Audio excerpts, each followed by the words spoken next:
Design பாருங்களேன், கூண்டு மாதிரி இருக்கு, அழகா சூப்பரா இருக்குது.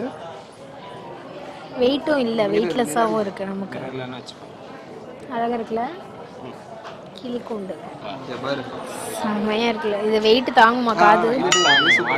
நிறைய பேத்துக்கு இந்த மாதிரி போட பிடிக்கும். நல்லா இருக்கு.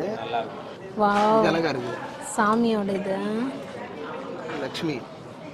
லக்ஷ்மியிலே தோடு அழகா இருக்குல்லடா. இங்க பாரு, பெல் மாதிரி இருக்கு பாரு. ஓகே, இந்த கலெக்ஷன்ஸ் நல்லா இருக்கு, சூப்பரா இருக்கு. வாங்க கொஞ்ச நேரம் அப்படியே போட்டுருக்கேன், பாத்துட்டு வரோம். அப்படியே நெக்ஸ்ட் கலெக்ஷன்ஸ் பார்க்கலாம். என்ன பிரேஸ்லெட் செயின் தான். இதெல்லாம் போட்டா நீ அங்கிள் மாதிரி ஆயிடும். இதெல்லாம் போட்டா தோரணையா இருக்கும் லூசு. ஐயோ பயமா இருக்கு. ஆனா நல்லா இருக்கு. இன்னும் கொஞ்சம் ஃபேட்டா இருந்து அவங்க போட்டா இன்னும் நல்லா இருக்கும். எனக்கு நல்லா இல்லைன்ற நீ அப்புறம் வேணும்னு கேட்ட நான் எங்க போறது?